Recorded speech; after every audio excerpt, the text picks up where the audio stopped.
this video, I'm going to give you 5 holistic tips to help you not only survive, but to thrive in the club. My name is Leah Lorette, and I have been in the adult entertainment industry for 14 years. And the majority of that I have spent in and out of the club, working as an exotic dancer. I've worked in hole-in-the-wall strip clubs, I've worked in high-end VIP-focused gentlemen's clubs, and I was a traveling dancer for South Dakota's pheasant hunting season 3 years in a row. I also have a background in holistic wellness and integrative medicine as a traditional midwife and a bachelor's degree in Ayurveda. And so I try to look at this from a very holistic point of view based in that work and that experience, as well as my own experience and what worked for me over the years. So my number one and first tip is your self-care routine. You need to make sure that you have strength and health and vitality in your whole body. You're not just training for strength on the pole, you're also training to not injure yourself long term. You are training your mind to not take this shit personally as much as possible. And you're trying to take care of yourself for the long term with your diet, with your exercise, with your sleep habits. I know you're probably working the night shift, but you can still have good sleep hygiene and a good sleep routine, which is really, really important for muscle recovery. The mental work, going to therapy, things like that, all tie together. It does not matter how long you're going to do this job for, or how long you're going to be in this industry, or whether you're going to jump modalities in the overall adult entertainment industry when you can't physically dance anymore. But this will help you in your body and your health and your wellness in the long term. The second big tip is boundaries. Know them before you have to use them. Know them before you have to enforce them. This is boundaries on what you'll tolerate as behavior from customers, from coworkers, from managers, how you're treated as an independent contractor, how you'll be treated by romantic partners while you do this job. And also, once you are in a room with a lot of money, it can be hard to know where a boundary is, or hard to stick to a boundary. And so you need to have in your mind where those boundaries are and hold to them. And it doesn't matter if it's a customer pushing your boundaries, if it's a manager pushing your boundaries. As soon as you let someone push your boundaries, that's it. They will now try forever. So it's very important to just have that set in your head. What are you willing to do and not do for customers in lap dances? What are you willing to do for coworkers, for your manager team, for the company as a whole? Do you want to be a featured entertainer? Do you want to be on a schedule? Things like that. You also need to make sure that you don't let yourself get so intoxicated at work that you can't maintain your boundaries, whether that's with staff or customers. And part of boundary setting is setting boundaries with yourself as far as your identity and your self-worth. So this is tip number 3. Trying to keep as much of your personal identity separate from your work identity as you can. There's always going to be a little bit of overlap. You're going to make friends with people at work. You're going to maybe make friends with customers. But you need to try as much as possible to keep those things separated for multiple reasons. One of those reasons is safety. You need to have good social boundaries and also physical safety boundaries with your identity particularly. And then part of that is like a mental emotional boundary around how you let things affect you and your idea of your own self-worth and your value, right? So you're obviously selling yourself or this idea of yourself, a curated experience, a performance, however you want to look at it, you are selling that for a monetary value. And it can be really easy to let how much money you do or don't make, how successful you are or aren't, or if you have a bad night, a bad week, a bad month, a bad season, start to sink into you and make you feel like you are, like, that your value is based on that, right? You don't want that to affect you long term over time.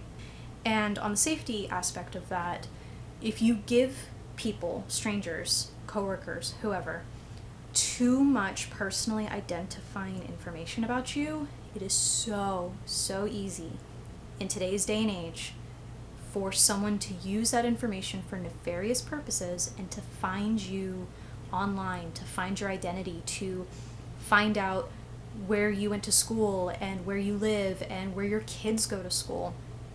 And, that's a whole separate video, a whole separate topic on safety that I'm going to make. But boundaries and self-worth are all tied in together in your identity outside of the club and inside of the club. Kind of tied into those 3 tips is a little bonus tip of know when this job is helping you and know when it is harming you. And what that looks like is going to be different for everybody, but you need to be able to recognize when it is helping you and when it is harming you. And have a plan now in place for if that were to happen, what are you going to do about it? It doesn't mean that you necessarily have to leave, but you might need to change what you're doing or how you're working or how often you're working or how you're navigating this job. Or it might be time to leave. So tip number 4 is energetic hygiene. This is particularly for my empaths and my highly sensitive people, but really this is for everybody, because when you go into the club, you are going into a very heavy space, a very energetic space that is primed for connection, right? And you are sharing vulnerability, you are sharing time and energy with people in the club, right? And you will take that shit home. I don't care what your tradition is, what your background is, if you call yourself a witch, if you're Christian, doesn't matter. Every tradition, every spiritual practice has some thing that you can do to help protect yourself energetically before you go into the club, and to help cleanse yourself energetically and bring all parts of you back to yourself when you leave the club. 5th tip is finances and planning for the future.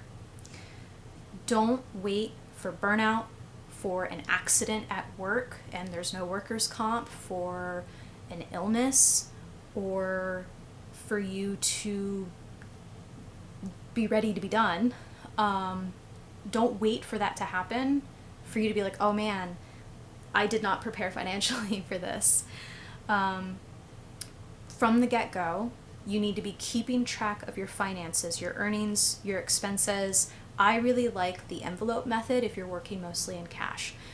There's lots of resources out there on how to use that. It's particularly useful if you have ADHD and you have a tendency to just swipe your card and not check your bank statements. And then suddenly you have no money in the bank.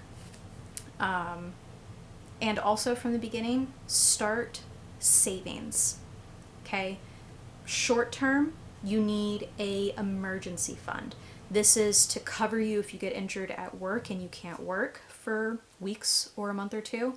This is if you get sick and you are out of work for 2 weeks with COVID, or you start to develop some chronic health issues and you can't work as often. Your car breaks down.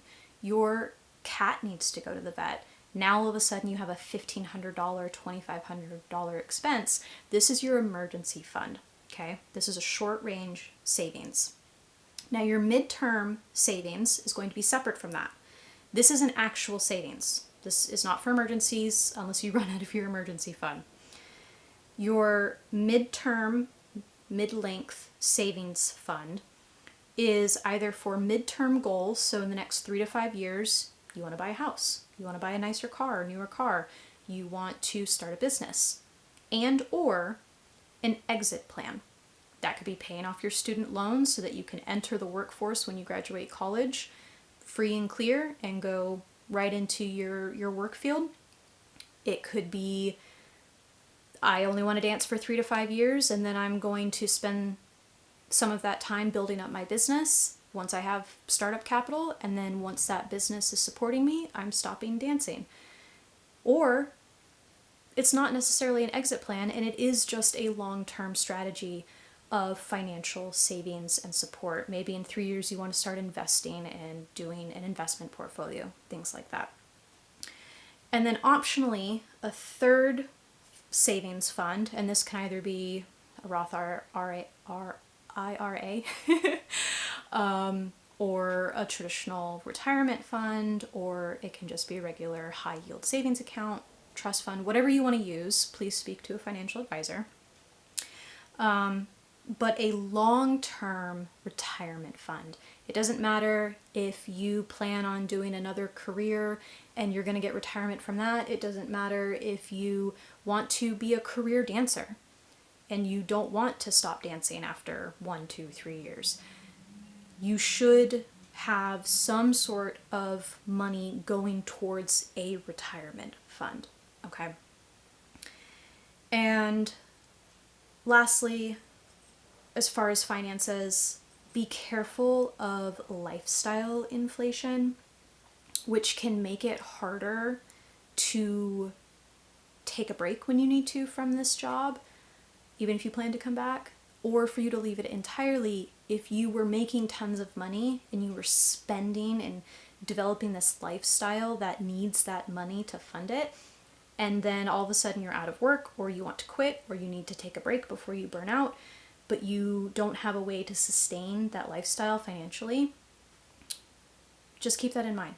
And our last bonus tip is something that I have seen time and time and time again, and is something that I tell every person in this industry, every new person who's getting into this, any girl that I ran into at the club who was just starting out, or if I knew that one of my friends met someone in the club that they start dating, or they start dating someone outside the club and they find out that they're dancing, things like that, is to never let a man in particular, or a romantic partner in general, tell you if you can or can't do this work, when you need to stop, or try to get you to stop, especially if when you first started dating, they thought it was hot and sexy and cool, and then 6 months in, now they're jealous and angry and trying to control you and trying to get you to stop dancing.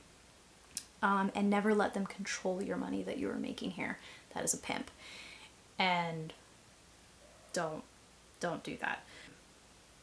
It is wild, mind-boggling how often I have seen this happen, particularly where a man meets someone who is a dancer or meets them in the club or what have you, and they think it's hot, it's sexy, it's fun, it's cool, and then 3 months in, 4 months in, 6 months in, they're trying to get their partner to stop dancing because they feel threatened by it. They think they're going to cheat. They're just jealous of you getting attention from other men. They want control of your body and what you do with it, and that is a huge red flag.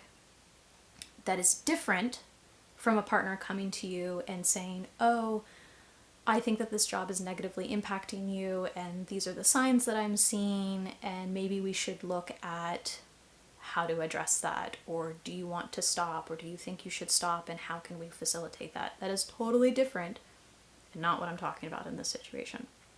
So those are my 5 tips and my 2 bonus tips on how to thrive in the club.